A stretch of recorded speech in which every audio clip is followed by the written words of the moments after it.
નમસ્કાર મિત્રો, sunshine global hospital તરફથી હું ડોક્ટર મીનલ સોલંકી આપ સૌ વડોદરા વાસીઓને ઉત્તરાયણની હાર્દિક શુભકામનાઓ પાઠવું છું. ઉત્તરાયણ એ નાના મોટા દરેક માટે આનંદનો તહેવાર છે અને તહેવારનો આ આનંદ આપણે સૌ સલામતીથી ઉજવીએ એ ઘણું જ જરૂરી છે.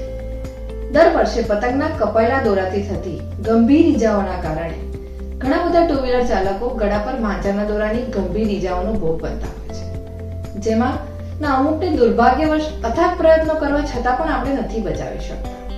તો આવી ઈજાઓથી વડોદરાવાસીઓને સુરક્ષિત રાખવાના હેતુથી દર વર્ષની જેમ આ વર્ષે પણ સનશાઇન ગ્લોબલ હોસ્પિટલ દ્વારા વડોદરા ટ્રાફિક પોલીસ અને અવર વડોદરાના સંયુક્ત ઉપક્રમે સુરક્ષા બાય સનશાઇન ડ્રાઈવ લોન્ચ કરવામાં આવ્યું છે, જેના અંતર્ગત ફ્રી સેફટી નેકબેન્ડનું વિતરણ અમે કરી રહ્યા છે, જે તારીખ 6 થી 13 સુધી અનેક સ્થળોએ ફ્રીમાં ડિસ્ટ્રીબ્યુટ કરવામાં આવશે.